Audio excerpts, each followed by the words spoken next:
welcome to our sixth webinar from Drake Music. My name is Bea Hubble, and with me presenting today is the esteemed John Kelly. I'm going to pass over to John to give you an introduction about today's session, but welcome, thanks so much for joining us, and we're really looking forward to working with you this afternoon. Thanks, Bea. It's lovely to be with you again this afternoon, and welcome to everyone. It's really lovely to be here with you on this webinar, which is Exploring Inclusion Sparks. Inclusion and finding those golden nuggets, those sparks that have made inclusion a reality, and where it's taken us and where it might lead us in the future, I guess. Just a very, very early quick thank you to all the hubs and the DM team who've put together today's webinar. They've put a lot of thought and consideration into today's webinar, and hope that you really enjoy the webinar. You're going to be really pleased. I think I can announce quite early on that we're not going to use virtually any PowerPoint presentations at all in today's webinar, where it's going to be about conversation and dialogue and listening and just thinking through the journey of inclusion. So hopefully you'll all feel very comfortable and enjoy the session. Doug, I'm going to just sort of go through a few of the things that are really important to us at Drake Music, particularly when we do webinars. And the first thing to say is that the webinar is being captioned, and you can access the captions by clicking on the caption button at the bottom of your screen. We have 2 BSL interpreters, so for everybody that's speaking, if I can remind everyone to stay calm and not rush in their spoken word, that will help us all along. We're working together in a very supportive way, so do feel free to kind of ask questions and that sort of thing when we get into those various points where we invite you to comment, ask questions. Please respect each other. We want to encourage openness, and we're all coming from a supportive perspective, so it's kind of about being mindful of our language and being inclusive in our approach. The pace and space is really, really important, that we don't rush anything too fast. So hopefully we will go at a pace and space that suits. We're creating a bit of a relaxed atmosphere, so it's lovely to see you with your cameras on, but if you feel comfier without the camera on, that's absolutely fine too. But do feel free to move around. We're using the kind of idea of those relaxed performances, where if you need to get up and move around, you'll see me moving around because that's what I need to do. So it's a very relaxed kind of atmosphere in that sense. Participation is about you coming and bringing what you feel you want to bring, and using the space to get the most out for yourselves and for each other. Please feel free to share your thoughts. You might hear things that are a bit challenging, and that's okay. That's okay to have those kind of spaces when that challenge is helping us to learn and helping us in a supportive way. If you've got any issues during the session, then you can either private message Bea or Becky, and we'll keep an eye out if anybody's got any access issues during the session. We're going to use a few different tools during the session. Bea's going to use Mentimeter, and we'll explain that in a few minutes if you've never used Mentimeter. We were going to use some breakout rooms to help the conversation and the dialogue. Today's very much about conversation and dialogue. if you require the captioning or BSL interpreters at the point we go into breakout rooms, if you stay in this room, in the main breakout room, in the main room, sorry, that's where the captioning will stay if you require that in terms of access. And then we'll hear from Drake Music in terms of Think 22. Douglas is going to do a little bit of a structure and what we do in Think 22, and then we're going to hear from our partner hubs who've been on the journey with us over the last sort of year or so, and then each of those hubs will facilitate a breakout room where we can have much more conversation. But I guess all the way through the journey, we're focusing on the things that we want to see in our journey around inclusion, around the social model of disability. The social model of disability is about a perspective on disability that is different from the medical dominant model. The social model of disability says that it's the structures and the systems that create barriers for disabled people, and there's a lot we can do to remove those barriers that will then enhance inclusion. Our kind of idea of inclusion is it's a thing that we do all the time. It's everywhere around us, and inclusion isn't just a project. It's an integral part of everything we do, and it's a prism with which we look on everything. So this is about what sparks that off and what are the useful things that have helped us on our journey around inclusion. And of course, because it's a journey, it's not about necessarily getting to a destination. We're on this journey, and at the end of this webinar, 5 o'clock, we won't be at the end of the journey. So we might not have found all the answers, but we might have found some more questions that need conversation. So it's about an ongoing dialogue. This conversation is rich, and you will make it richer by being here today and being part of that conversation. And we really welcome your comments and your thoughts, both during the webinar and indeed afterwards as the blogs go up and the conversations happen on Twitter and Facebook and all those places where conversations happen. But we thought it was really nice to have a webinar where we're all here face to face and having those conversations today. So B, Mentimeter, over to you. I hope that's right for everyone. Yeah. Thanks so much, John.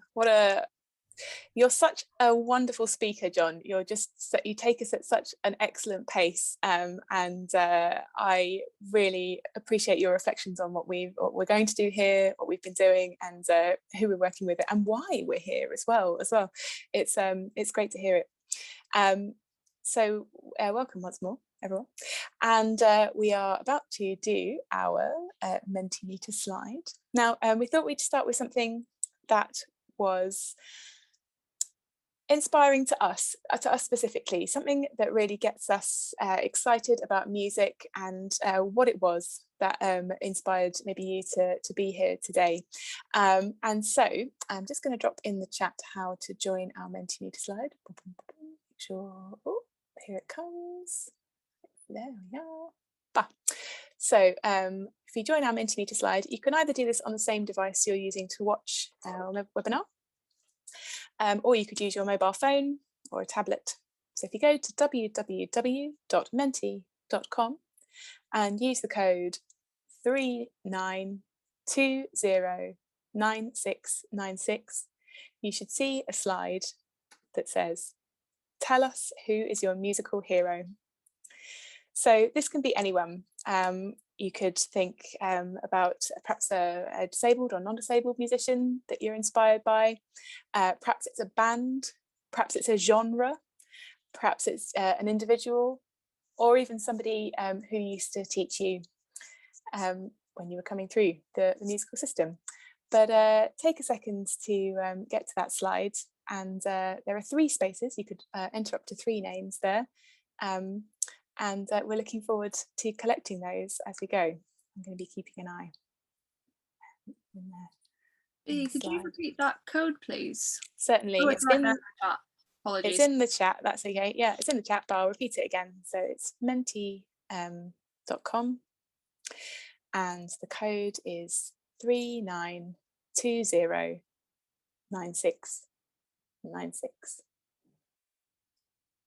And when you're there, you can tell us about your musical hero.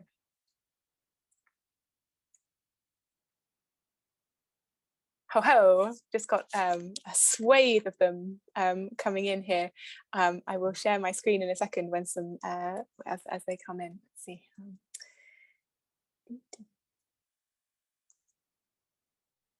There's some brilliant ones here. I'm looking forward to sharing this. Oh. I'm just refreshing my screen. Okay, right.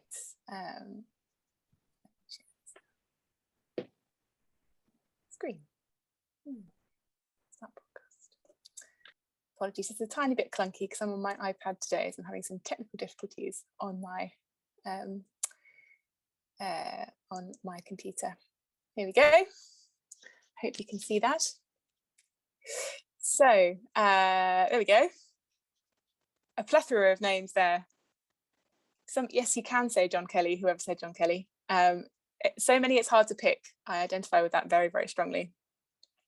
Patti LaBelle, John Barry, Shostakovich. Wow, that's great. I'm so pleased to see so many things in here from so many different genres as well, so many different kinds of music being related. Beyonce's in there, that's important. Wow, great. I think that's just such a lovely picture of where we're all at, thinking about who inspires us and how we can make musical pathways there for the young people we work with, so that they can go on to inspire other generations, people sitting in these seats, perhaps in 20, 30 years' time. Great, they keep coming in. I'm going to share this again at the end if we have time. So if you haven't had your moment on the slide, then do contribute still. Stop my share. Boop, boop. And come back to the meeting. Great. Thanks, B. That's great. And one of the people on there that was mentioned was Douglas Noble, the DJ, is a musical hero. And I'd like to welcome Douglas to the webinar. Douglas is the coordinator manager of Think 22, and I'd just like to welcome him to give you a bit of an overview about how we've got to this webinar in terms of how Drake Music and Think 22 partnership works. So Douglas, over to you. Thanks, John, and it's my turn to blush. Thanks for that introduction. Thank you for put me in the Mentimeter. I feel quite overwhelmed by that, to have my name alongside some of those amazing, illustrious names in there. Anyway, I can take a compliment. So thanks, John, for inviting me. Thanks for that lovely intro, B and John, and thanks everyone for joining us. And it's really great to be sharing this public space with our hub partners from Coventry, Essex, Thames and Newham. We're really delighted to be presenting this together, and that really takes me to what I want to talk about, which is about our Think 22 programme, which is what this webinar is part of, and that programme couldn't be happening without our amazing hub partners. So this is a sort of, doing this webinar is a bit of a manifestation of that, co-working and working together, which we're really pleased to be doing that. So Think 22 is youth music funded as part of their kind of strategic inclusion funding. So the work that youth music do at a national level, that's England, I should say, to drive inclusion forward in the music education sector. And there's lots of other organisations working at that level as well. But our programme is called Think 22, and it involves, as I said, those 4 core hub partners. We do essentially 3 strands of work.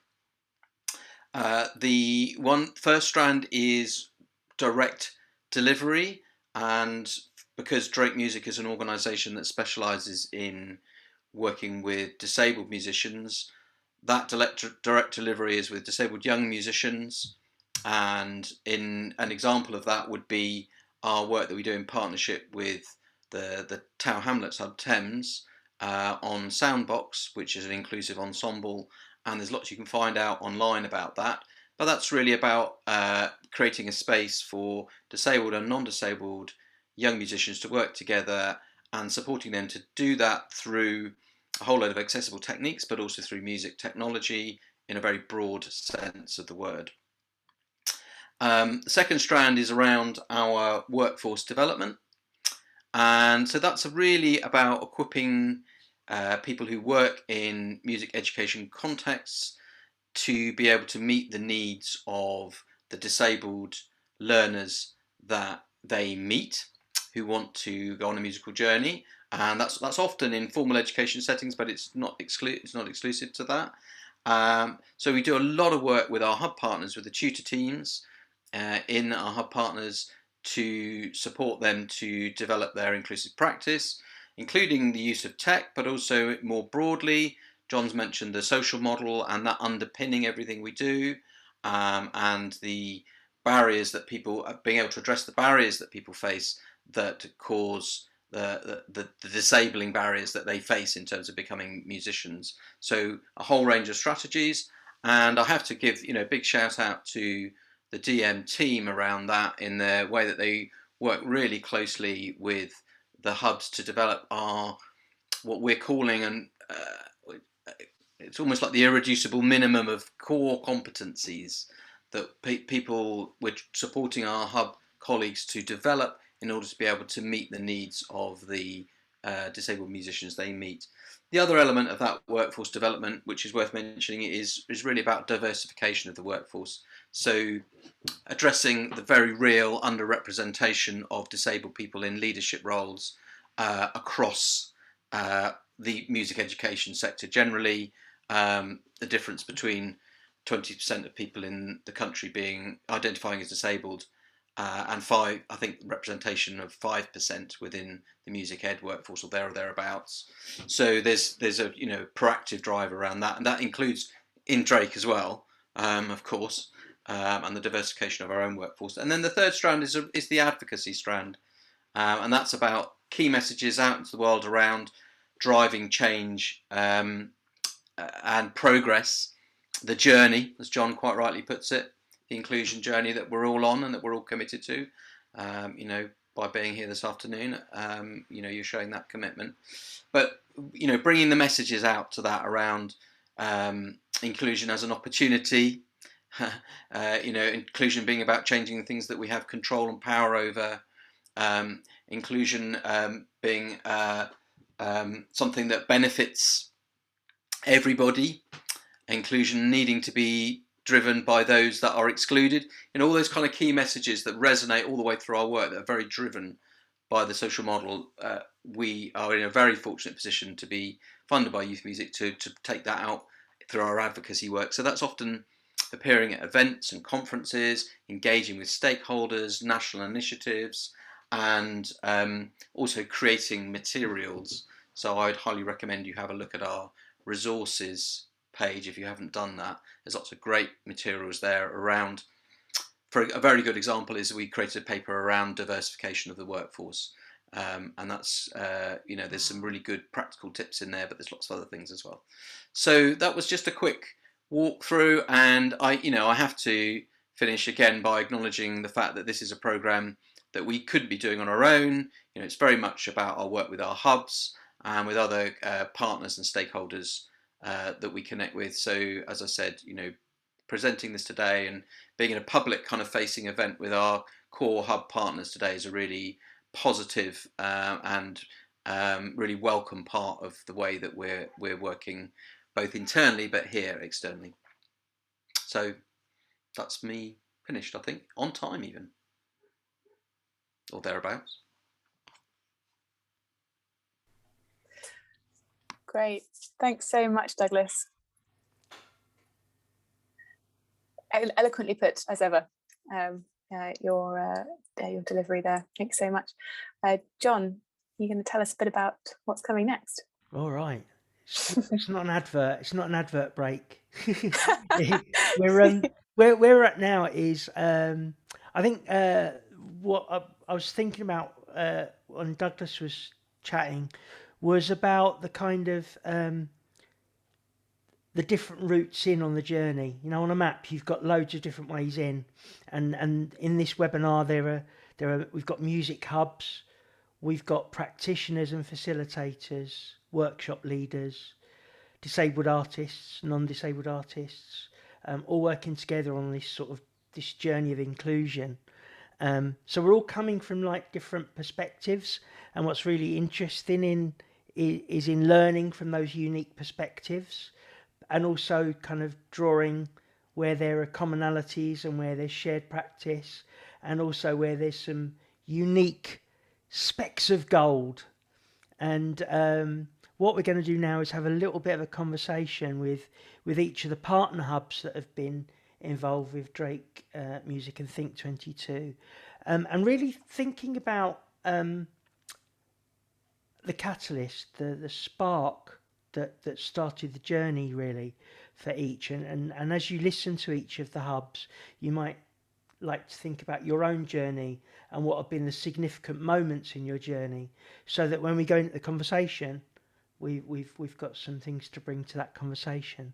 So I would just like to welcome John and Pauline from Newham to kick us off by way of maybe just sharing a little bit about your journey and your starting points on the journey around inclusion. So I think it's John.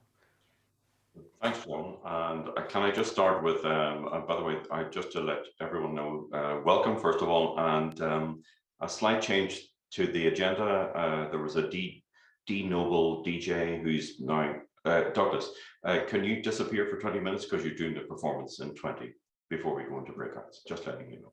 Okay. Thanks for that, John. In terms of, this has been mentioned, one of the themes, one of the questions for today is, what has sparked our inclusion journeys? What are we doing here? Well, for us at New Music, I would say it was much less a spark, much more seeing and hearing the work we're doing, which for non-disabled young people is remarkably wide-ranging and accessible, but not so at all for our young people with disabilities. How did that actually look? Well, basically, our disabilities provision was mostly project-based, and there were some great projects, yes. However, the daily, weekly, termly, the ongoing across all music activities in and out of school, they weren't there. To address this does require many and multi-layered strategies and actions, of course it does. But the first key decision for us was a simple one: do it. Small words for a very big challenge, or probably better said, a huge opportunity. It didn't take long to realize we needed help. Importantly, we needed a strategy, we needed programs driven by, inspired by the disabilities voice. This brought us to Drake Music and Think 22 almost 3 years ago. So how far have we come on this inclusion journey, our journey? I'm going to hand over to Pauline. Pauline is leading on the program for New Music.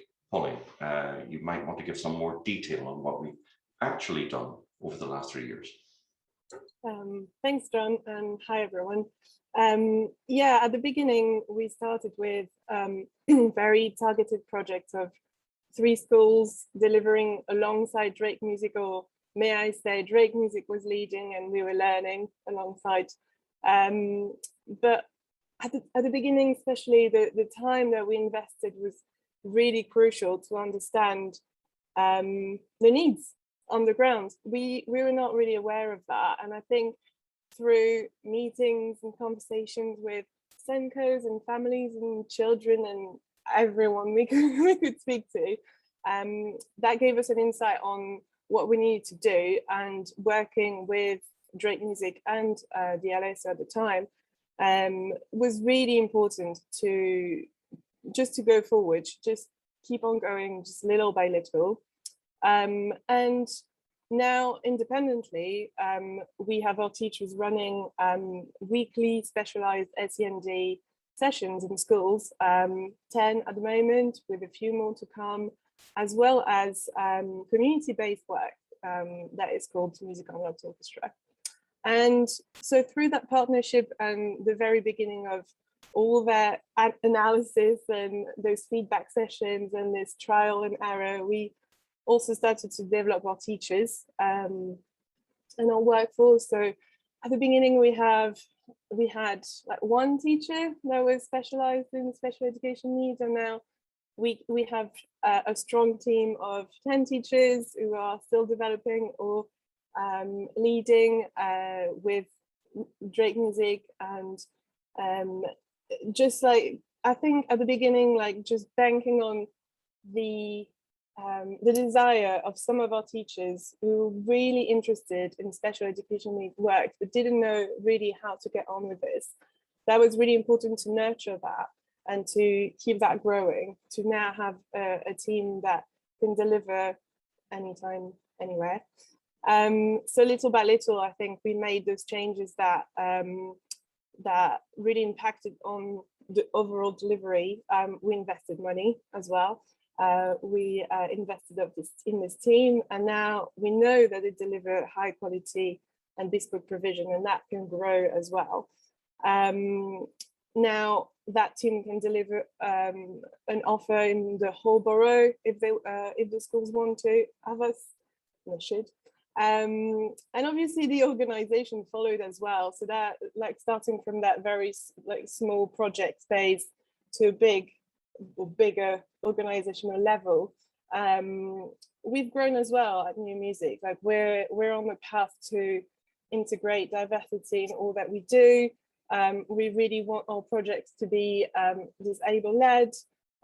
We've created a diversity ambassador role, a diversity advisory group, really to permeate all the work that we're trying to do on a daily basis. And I'll just quickly finish by saying that, again, it's all about trial and error. It's all about listening, analysing, reporting. For us, that's what worked. And also, just to loop back to Drake Music, like choosing the right partner. And for us, that's been the most valuable lesson. Okay. Thank you. Thank you to Pauline and John for sharing your starting points. And I think one of the things that resonated for me in what you were saying there was, and I hear Douglas say it a lot, but inclusion is often seen as a challenge. And actually, from our experience, inclusion is an opportunity rather than a challenge. It's an opportunity to do new things, new exciting things. And I think that resonated in what both you and John have shared. So thank you, Pauline and John. I'd like to bring another perspective in now, and I'd like to invite Jack and Alison just to share a bit from Thames's perspective on your inclusion journey and your starting points. So over to Jack, I believe. Hi everyone, thanks very much. It's actually going to be me who's going to talk a bit about what we've been doing. Over to Alison. Yeah. Well, thanks very much for having us. It's great to be here and great to be part of this whole programme, working with Drake and the other 3 hubs. Yeah, I wanted to talk a little bit about how we started the inclusion journey. And for us, it was really about a kind of a self-contained project that was a sort of a launch pad really to developing a wider inclusion strategy and programme. And that initial project was Soundbox. And Douglas has already mentioned it already, gave it a very nice introduction. And Soundbox is an inclusive ensemble for young disabled and non-disabled musicians aged 11 and up. It's a very creative ensemble, uses traditional instruments, but a lot of tech as well. And it's quite a different way of working for us. It's much more about kind of creative music making and giving young people the freedom to explore music and to create music that's meaningful to them. So I just wanted to talk about how that began and how that's grown as being a kind of initial starting point for our inclusion journey. So Soundbox started back in 2016, I think it was, and it was a project that was initially led by Spitalfields Music, Drake Music and the LSO. And it was sort of taking place as standalone projects in holiday time in Tower Hamlets.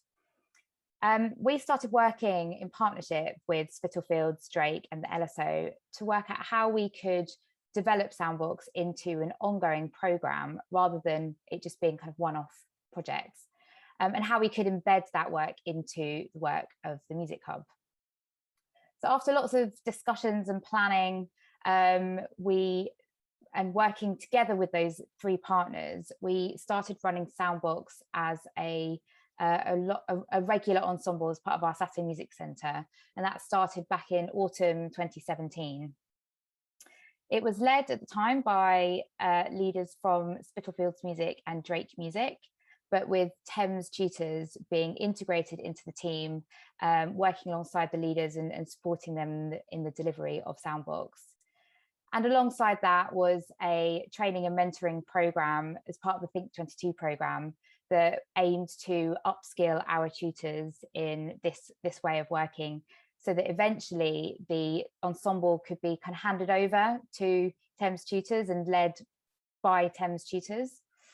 So now that's kind of where we've got to. And on Saturday will be our first Soundbox session that will be entirely led by Thames tutors. So I think that's an amazing kind of achievement over, it's been quite a long time coming, 4 years of working. And it now feels like it's really totally embedded with Thames. And that's really kind of just opened up lots of different avenues for inclusive work more generally across our work, and I'll talk more about that in the breakout group later. But for us, it really, it was starting with a self-contained project, because I know sometimes the whole inclusion thing can feel quite overwhelming, and it's like, how do you get started? But for us, that kind of just embracing a project and growing that into a program was really useful for us.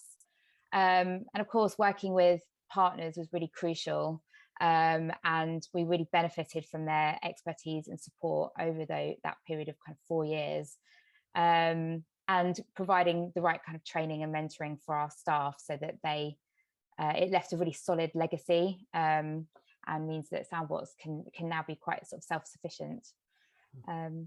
Yeah. Well, it was wonderful. Thank you, Alison. That was so beautifully put, and it's great to hear again that sense of projects turning into programs and the time that takes, and really acknowledging that, and the use that you got from working with partners and considering your own workforce. So good to hear that. Thank you, and we're looking forward to hearing how the session goes on Saturday, session 1 this year. Thanks, Alison. Thank you. Brilliant. And I think for me, something that resonates is that kind of idea that I tried to write about in that Music Teacher magazine article around inclusion, which is this kind of idea about moving. When I was a kid, the youth club that involved disabled kids was just seen as the Monday night thing. And that's when disabled kids were allowed to do music on the Monday night. And that was our project. And it was never really what I would call inclusion. It was seen as a separate bit of provision that was kind of bolted on the Monday night, because nobody else went on a Monday night. And I think what Alison's really articulated there is this kind of move, which is, I think, is a really, really critical thing about inclusion, which is that inclusion is about bringing about change. And change happens in them small steps, from a project to seeing it as a strategic, holistic approach to everything we do. And I think Alison really articulated that strongly in the Thames experience. Thank you.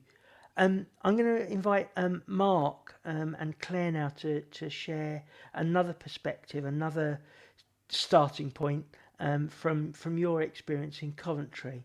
So over to you, Mark and Claire. Thank you, John, and a very warm welcome to everybody this afternoon. Yes, from Coventry's perspective, hindsight's a great thing, and as far as this afternoon is concerned, for me, a very important thing. Those of my colleagues that know me know that I can go off at tangents and I can ramble on. So what I've tried to do this afternoon is look at our sparks and try and work out what sparks effectively have become pillars for our particular journey.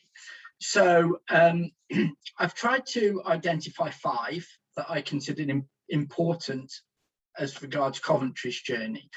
And I'm going to start off with what might seem like a negative, but it's blockers.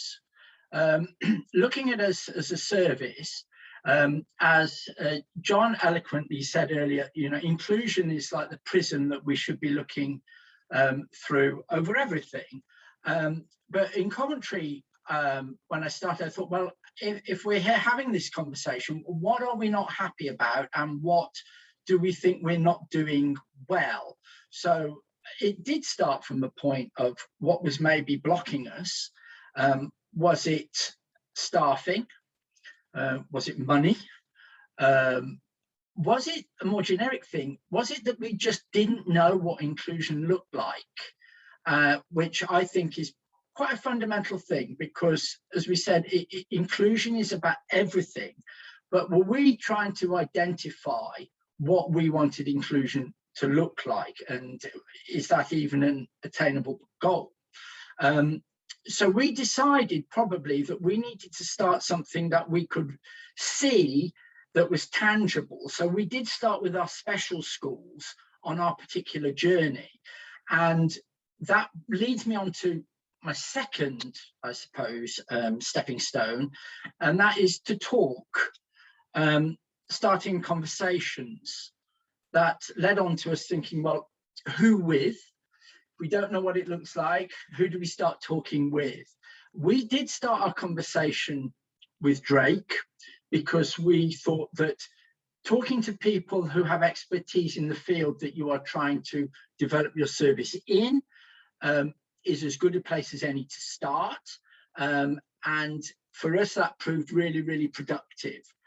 So yes, we talked with other services, started our relationship with Drake a number of years ago now, and other organisations such as Open Orchestras. That conversations has led on to partnerships, which has again validated the work that we do and cemented the work that we do. So we will have partnerships with the Midlands Arts Centre on work that we do for inclusion. Also within our own backyard in Coventry with Looked After Children. It can lead on to productive conversations there that can lead on to alternative budget streams. So definitely the talking was a very, very crucial part of our journey. Staff development then was obviously an area that we needed to examine, as all services. You know, this conversation and our journey is permanently about staff development. One of the key takeaways from that, when I was reflecting on today, was to follow a mantra of invite, don't force, because within developing the staff, what we decided we were looking for was the attributes in staff where they had genuine vocational value in the work that they were doing it. They weren't doing it because the boss had said, you've got to do this, because that would lead to very, very unsuccessful work and very, very unsuccessful projects and project development. So that invite, don't force, I think, it was quite key for us, and has enabled us to actually really start upskilling our staff with a fantastic set of people that are capable of taking and pushing the conversations further and further on. So on to our next pillar is the building process. And I'm going to refer to the sparks analogy here again rather than pillars, I think, because keep tending the fire is important to us. when you start things like this in our organisations, in services, it's easy to start off with a blaze of enthusiasm, and then people move on. You know, there's a bit of a circle of staff, people move in and out, and it's easy to stop tending the fire. And what was maybe good a couple of years ago has gone a bit quiet and isn't developing. So one of the takeaways that I've got from what we're doing at the moment is you've got to keep tending the fire. So keep the sparks going is absolutely vital. And that means sometimes you replace and develop. So if somebody moves on, you know, make sure that you keep filling to keep that movement going forward. And of course, celebration of the work that you're doing. For us, I think in Coventry, we did have a real spark moment, but it wasn't a moment that happened at the beginning. It was a spark moment that happened further on in the process. So I would kind of like to suggest that, you know, not all spark moments are at starts. Sometimes the spark moments can be halfway through or the end of something. And for us, it was like that a little bit in Coventry with the work that we were sharing when some of our special schools were performing in our main theatre, the Belgrade Theatre in Coventry, and they were centre stage and actually were the main item in terms of the response that we received on that performance for the evening. The amount of support that we got from the parents in the city was for actually this work that we had been doing and the performance that those children gave. And I think for us as a staff, that was just fantastic to see. And so the sharing wasn't just for the students and the people that, you know, were performing and delivering. The sharing was important for us as staff to feel that, hey, we needed to see this as a validation of everything that we've been doing. And so it is a bit selfish in a way, because we get that feeling, and that made a massive difference to us. So I would, you know, in synopsis, I would say that it was looking at your blockers. For us, it was then talking, developing that workforce with invite, don't force, building and celebrating.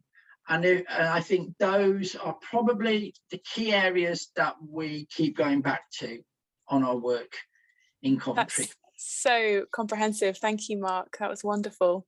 I love that image of sparks to pillars as well. And yeah, building everything on that solid foundation. Thank you.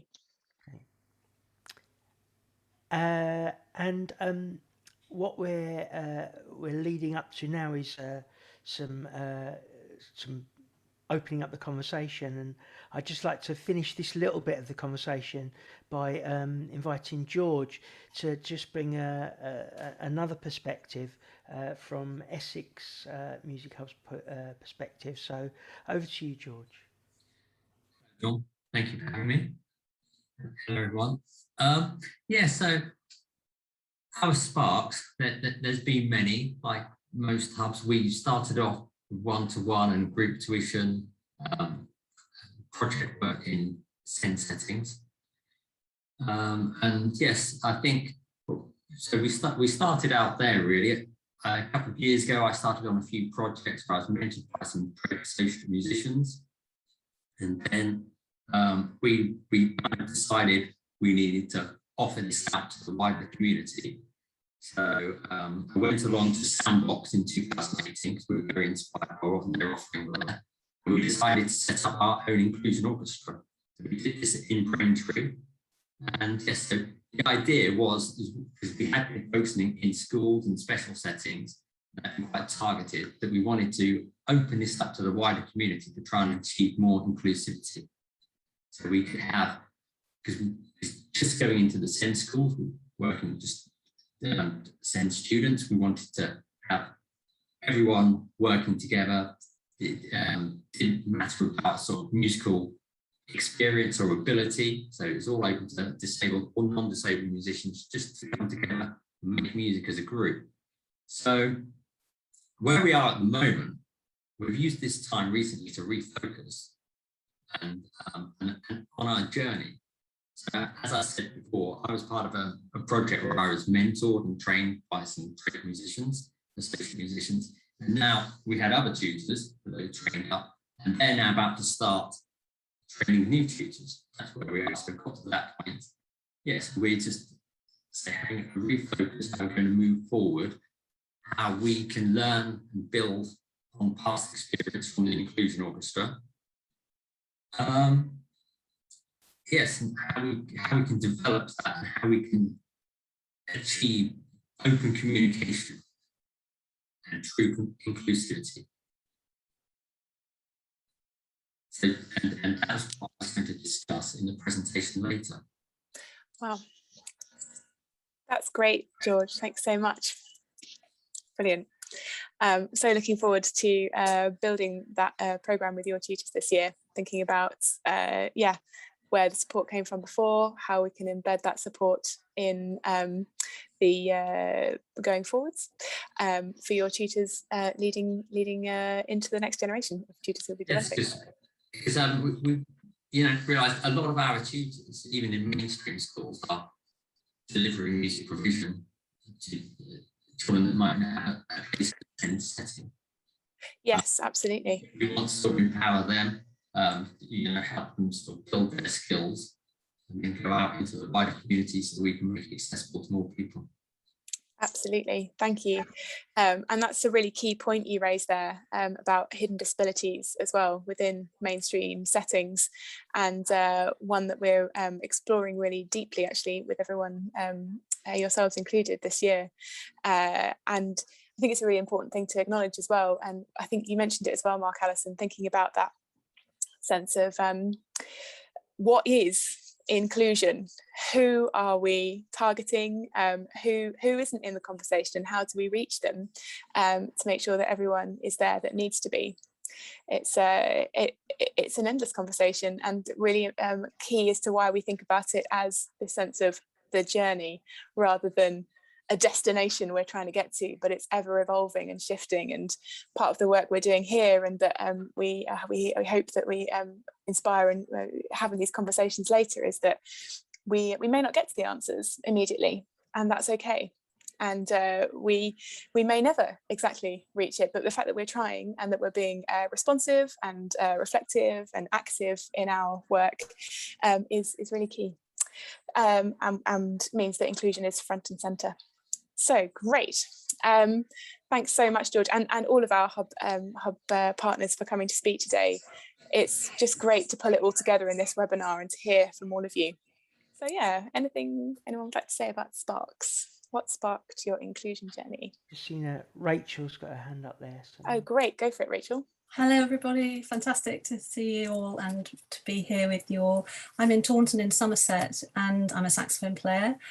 And the spark for me was when a young person with a very obvious physical disability came to our music centre, and they needed much more help than I had understood that would be needing. And I just realised how completely unfair it all is, and it's just wrong. And I just can't bear the unfairness. So I really wanted to try and change that. This is a good few years ago now, and we have moved a long way. There's obviously still a long way to go to make it as fair as it possibly can be.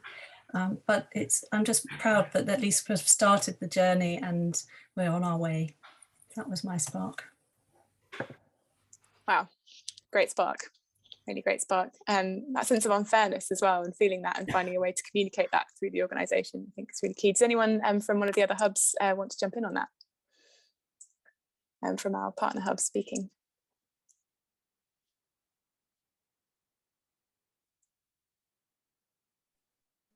I think that we definitely had like very similar realizations. I think that obviously we all started at like more project or school based, but it was through the same realization as John mentioned earlier, is that we were not catering for everyone. And I think if it takes just one person and one situation to make it move on, then that's great. and also you have organizations in the UK and obviously Drake Music that can help with having how to adapt instruments, how to use technology, or how how to make it work really. And you don't have to have all the answers straight away, but Luke, we need to all look out for each other really, like how to go forward, I'd say. I would concur with what Pauline's just said. I'd like to add that a short narrative from Coventry is that we had a practitioner, and I will name her, Judith Summers, who worked in our special schools, and she was a rare talent, a wonderful, wonderful human being. And tragically, she passed away. She died. She got ill and died at a tragically young age. I think it shook all of us within the service, her colleagues. It shook us more than we realized in many ways, but it made us reflect that actually we had got a shining light, and suddenly that light went out. And then as an organization, then I was aware through working with Judith that actually we couldn't allow just there to be no light. And we were sort of like drifting into that position where we had to look at things as a service as well as with the individuals within it.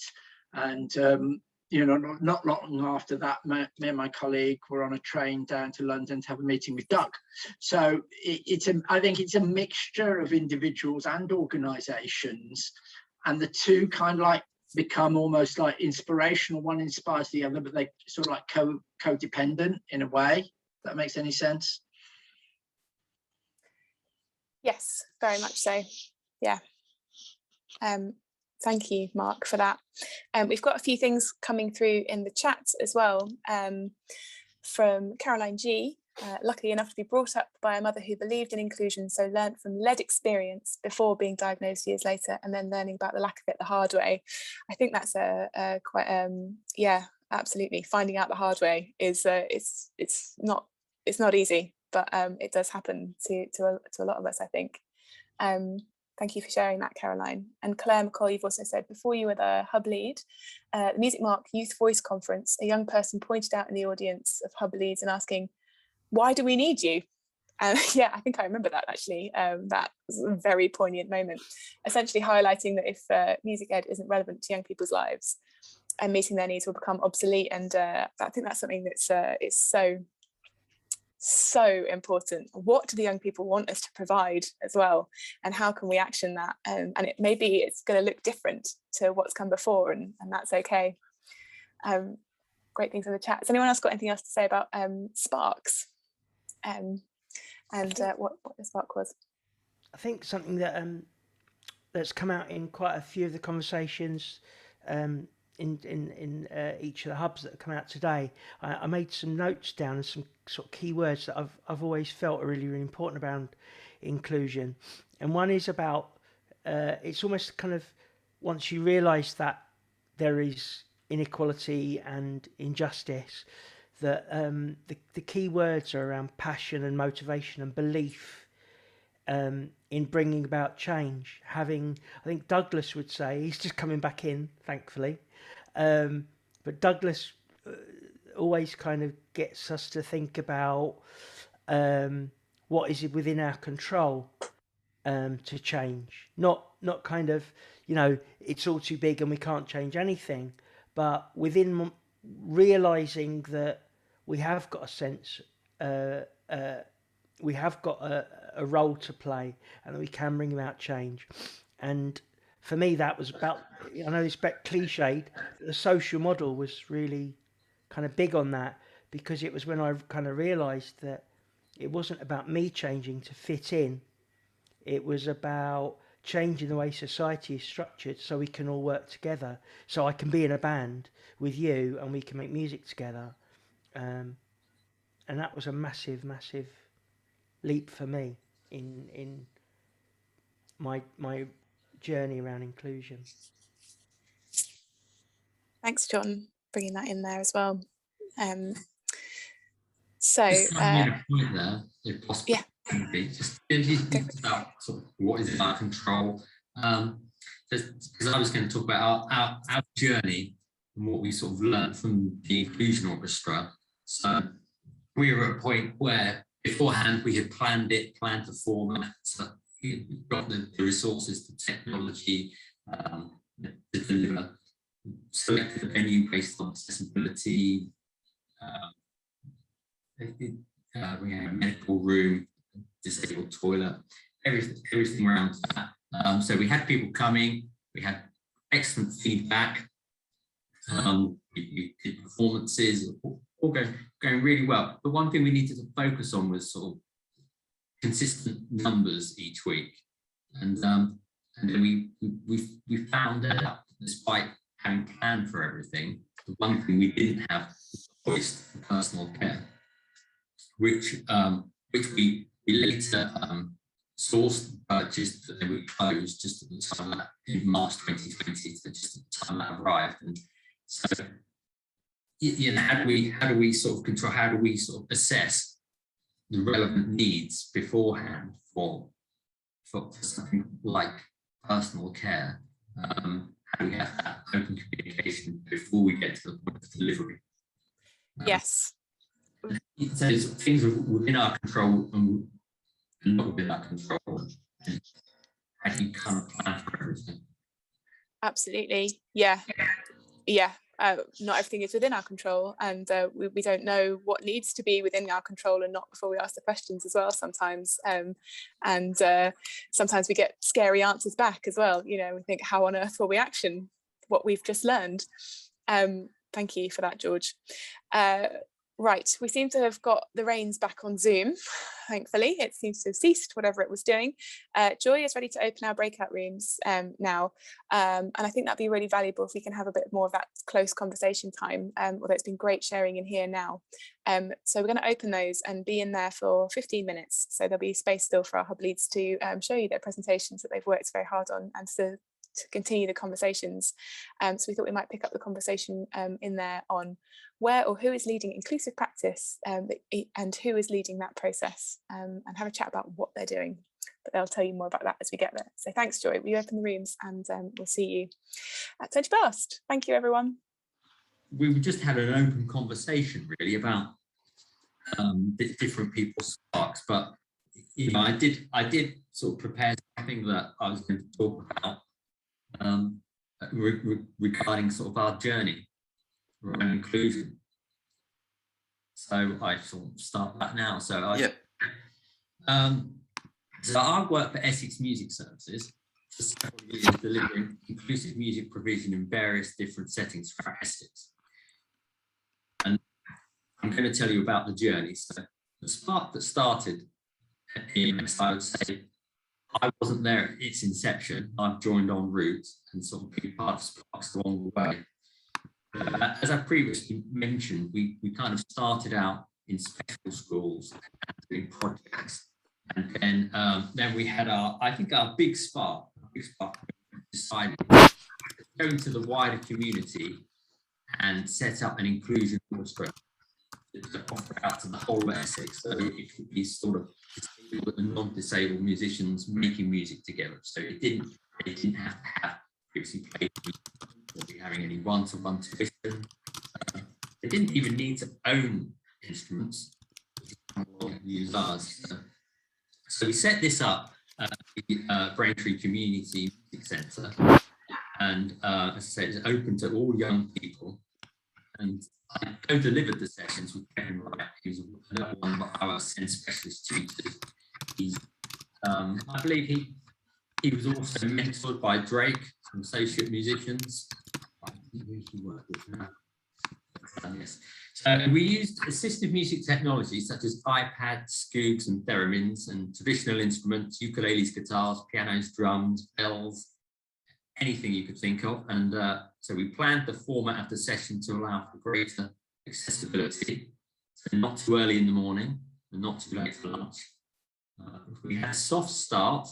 So we got this idea when we visited Soundbox, so students could arrive within a given time period rather than having fixed time periods, so just to make that easier with people's arriving and different routines and personal care that may need to happen before arrival. And we had everything set up ready to go so people could instantly make music upon arrival. So myself or Kevin would be playing some music, and the young people just kind of join in, pick up, and we could all just play for a bit to open down before we commenced with I Have Everybody song. Then we would move on to activities which would follow a theme each term, such as winter, summer, the universe. Normally always featured planets in it, a beach and ice cream. So the young people would always pick the themes. And then songs and activities would be supported by graphic scores and using Makaton speech styles. The Inclusion Orchestra composed their own pieces and performed at Braintree Community Music Centre concerts, to which they achieved great acclaim and feedback, very positive comments. And Sorry to interrupt, George, your mic is breaking up quite a bit. Is it the same for other people? Yeah. okay, so yeah, I was really talking about the Inclusion Orchestra and how the young people sort of composed their pieces. We had done performances, been going well, and we sourced equipment, adapted equipment to assist young people in having the ability to play instruments, whether it was playing thumbs down on an iPad with their ear or their nose, or using body movement to play the theremin, or laying on a soundboard, creating the sounds and feeling the vibrations.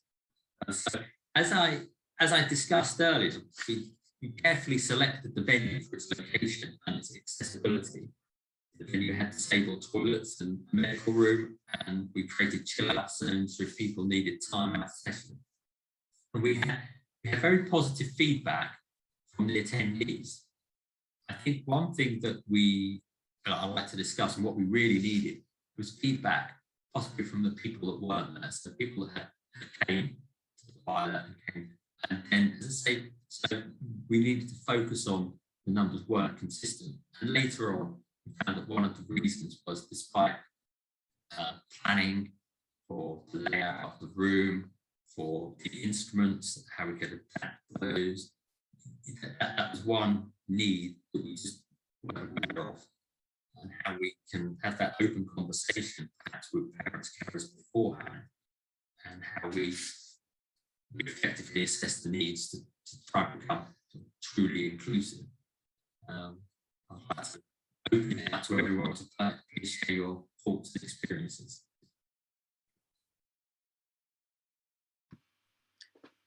Thanks, George. Can you just repeat that question? I didn't quite catch it. Well, it was around the idea of how do we effectively gather that information and assess the needs of people that will be coming before delivery starts. As I say, that's something that we've missed, we're unaware of. And yeah, how do we capture that? How do we have that open communication before we deliver and while we're doing it, really? As I said, we had great feedback each week. Everyone with great feedback on the format and the content. But we need sometimes to gather that information from the people that aren't there, as well as how you get that information beforehand to make sure that those people come back. It was just maybe it was a subject matter that people don't want to discuss straight away. And I just said, what are other people's thoughts and experiences around that? I guess from from the Drake Music perspective, I suppose, I guess we always ask, like we try to balance between what we would call anticipatory accessibility and then meeting the specific needs of people. So what I mean by the first point is, this webinar is quite a good example of that. We didn't know whether anybody joining the webinar today would need to have a BSL interpreter, or captions. We just put that in place automatically, and because that's something that we know that we can do, and we feel it's important to have that in place, both because people may need it, but also because when people become aware that that's an automatic thing that we're doing, it kind of sends out a message of inclusion and welcome. So it's both a statement as well as a kind of function, if you like. Of course, for some people, it's a really important function, so it doesn't devalue that. So there's that idea of anticipatory accessibility. So the things that you can have ready, and you talked about thinking really carefully about the space, and the personal needs and all those kind of things. So sounds like you're doing a lot of that anticipatory accessibility, and then the stage on from that is that when people do feel welcome and feel that it's a place that they can come to, or a space that they can be involved with, or an all activity that is giving those kind of indications of welcome and openness and inclusion, then you have those direct conversations with people about their specific needs, and try to accommodate those specific needs, meet specific needs or barriers that people are facing. So I suppose that would be my kind of initial response to that question. I'd be interested what other people might think about that. Can I just kind of clarify, if you're talking now mainly about the sessions that you've been going out and taking into the community, if you're more thinking about those kind of specific setting sessions you might be delivering, so in schools maybe, because I guess that brings quite a different dimension, doesn't it, depending on which of those contexts you're in. Well, really, I was talking about the whole wider picture of assessing needs wherever you are. I mean, the easier option for us would have been to just do the sessions in a special school where everything's there. But I think we wanted to put it into a community music centre to try and sort of encourage inclusivity, to have disabled and non-disabled musicians sort of making music together. And perhaps that might be seen if we put it in a school or in a SEND setting, that it's just for that school or just for that setting. Yes,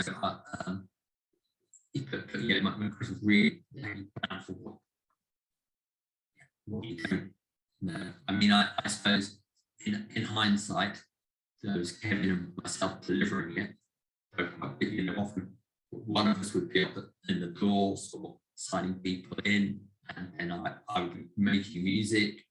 Maybe we needed another member of staff that was sort of keeping the communication going while we ran the activities. Or maybe a member of staff whose sole job it is to be flexible and meet the unknown demands that they might get kind of presented with them, which is always hard to do, isn't it? Yes. I think that's a really important point, Steph. I mean, we talk a lot at Drake about how spaces are held and the different roles within spaces, and making sure that there are enough people available and that people know what it is specific.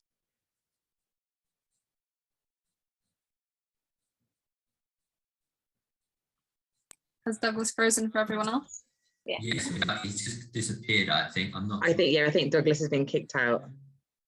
Where were we at, Steph? Douglas was kind of reflecting on about to reflect on something he had said.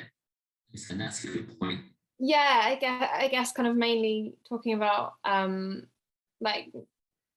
guess he was alluding to not being afraid of having that extra person who may or may not feel like not a spare part at times, but might not be working at full capacity at all times, but then leaves them with the flexibility to just jump and react to whatever. I think that's where he was going, but okay. Yes. We did have like a teacher in charge of the music centre. Maybe in future that's something that we could have used more of. So yeah. I think it's always hard, isn't we, thinking about staffing to kind of. This was an issue because I suppose just at the point of having to close in March 2020, I think we've been going for about a year. We'd had a good turnout, good support, and then just one day someone said, "Oh, such and such doesn't come because of you don't have a voice." So we consulted the parents, carers, Drake.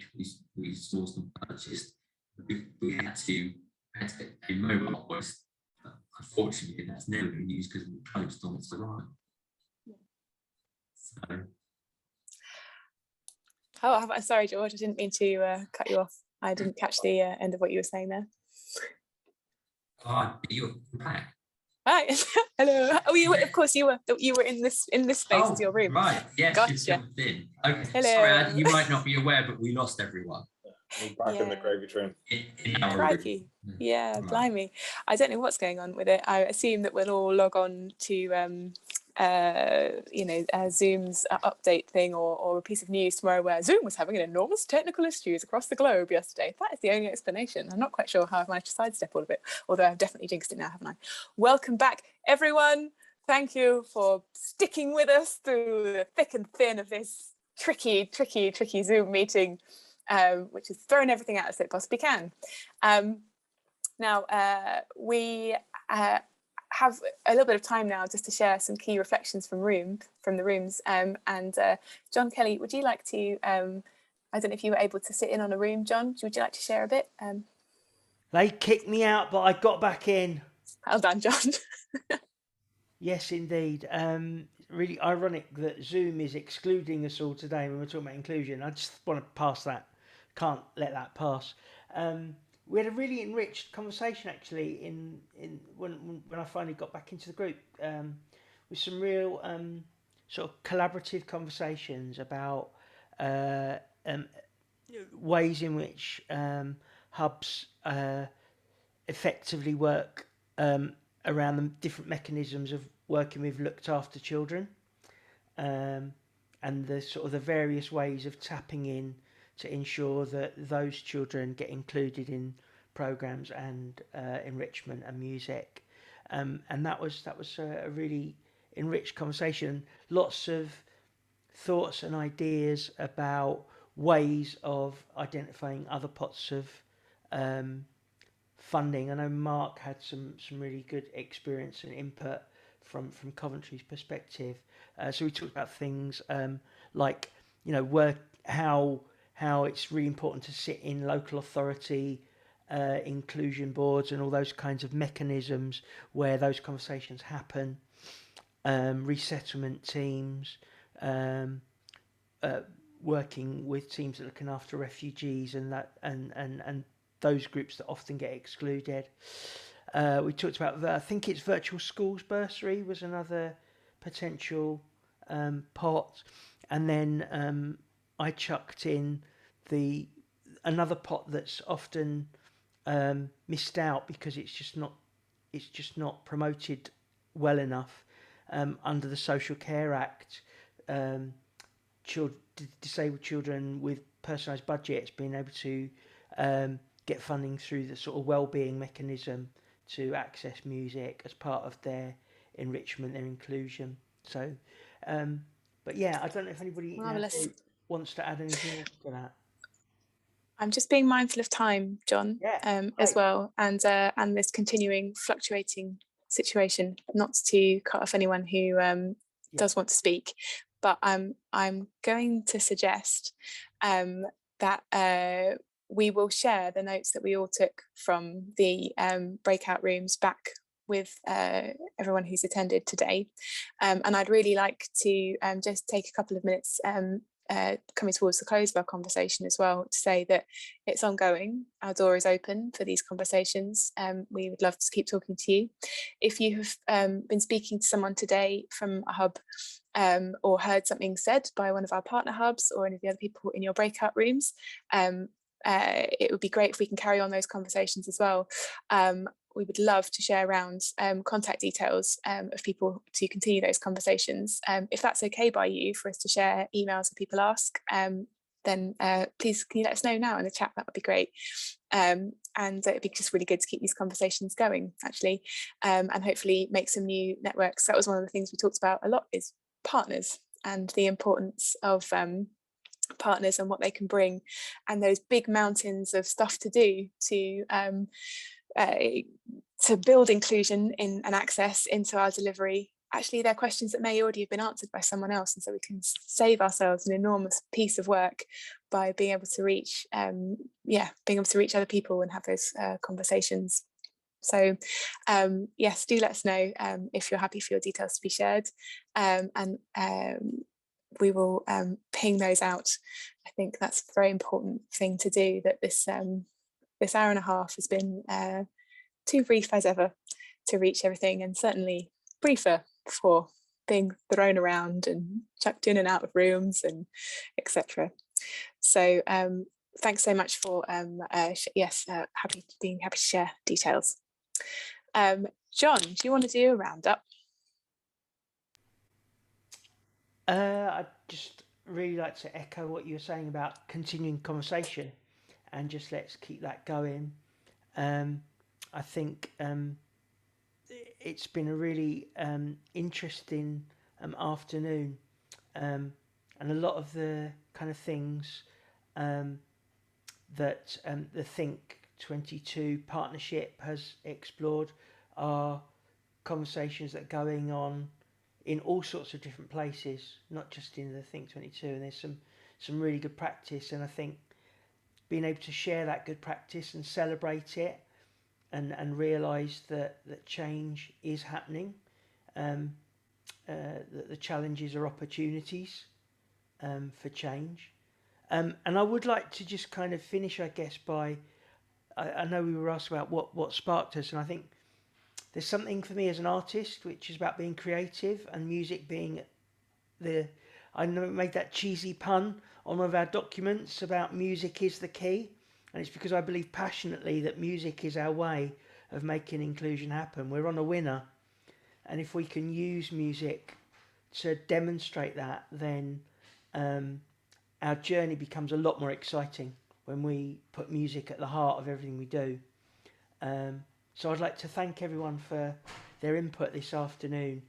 Really sorry about all the technical bits and pieces. I thought when we were at the end, we were all going to share a little bit from each of our groups. So sorry about hogging it with our Coventry group, but that's okay. Anyway, it's been lovely, and the journey goes on. It with does. New maps and bigger maps. Exactly, John. And I was going to share back some of the additions that went on to our Mentimeter slide as well. But I just saw a wonderful one in there, which I wanted to say is what inspires us, who are our musical heroes, and someone has actually written our young people that we're working with. And I just think that's key. If we keep holding that at the centre of everything, then we can't go far wrong, can we? So I'm going to sign off now and say thank you ever so much, everyone. Thank you so much for our interpreters, for interpreting with such style and grace, our captioners, Joy for hosting, everyone for stepping in on the backstage to fill in on technical difficulties, our wonderful hub partners, you are brilliant. I'm so excited about this year. And Douglas and Joy and John and myself bid you a very good evening. Thank you for joining us, and we are looking forward to working with you all and having more conversations. Goodbye. Thank you.